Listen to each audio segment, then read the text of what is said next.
Seaside breakfast. After this, Jesus revealed himself again to the disciples by the Sea of Tiberias, and he revealed himself in this way.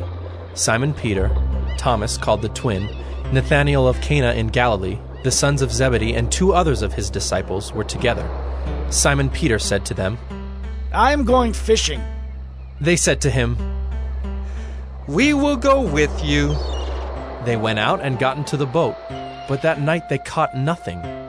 Just as day was breaking, Jesus stood on the shore. Yet the disciples did not know that it was Jesus.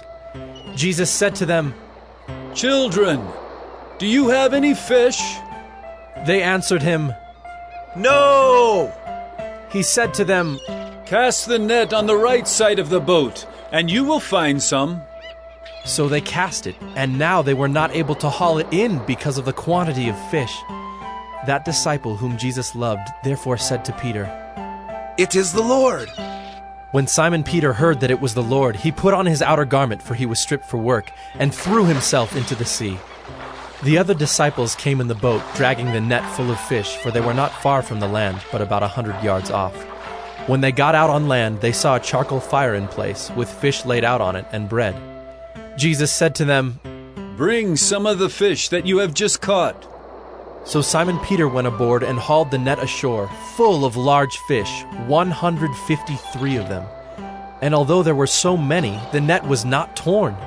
Jesus said to them, "Come and have breakfast." Now none of the disciples dared ask him, "Who are you?" They knew it was the Lord. Jesus came and took the bread and gave it to them, and so with the fish. When they had finished breakfast, Jesus said to Simon Peter, "Simon, son of John, do you love me more than these?" He said to him, "Yes, Lord. You know that I love you." He said to him, "Feed my lambs." He said to him a second time, "Simon, son of John, do you love me?" He said to him, "Yes, Lord. You know that I love you." He said to him, "Tend my sheep." He said to him the third time, "Simon, son of John, do you love me?" Peter was grieved because he said to him the third time, "Do you love me?" And he said to him, "Lord, you know everything. You know that I love you." Jesus said to him, "Feed my sheep. Truly, truly, I say to you, when you were young, you used to dress yourself and walk wherever you wanted. But when you are old, you will stretch out your hands, and another will dress you and carry you where you do not want to go." This he said to show by what kind of death he was to glorify God. And after saying this, he said to him, "Follow me." Peter turned and saw the disciple whom Jesus loved following them, the one who had been reclining at table close to him, and had said, "Lord, who is it that is going to betray you?"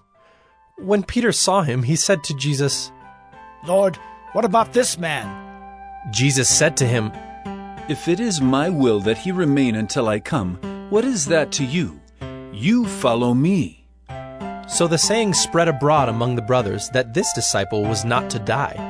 Yet Jesus did not say to him that he was not to die, but, "If it is my will that he remain until I come, what is that to you?" This is the disciple who is bearing witness about these things, and who has written these things, and we know that his testimony is true. Now there are also many other things that Jesus did. Were every one of them to be written, I suppose that the world itself could not contain the books that would be written.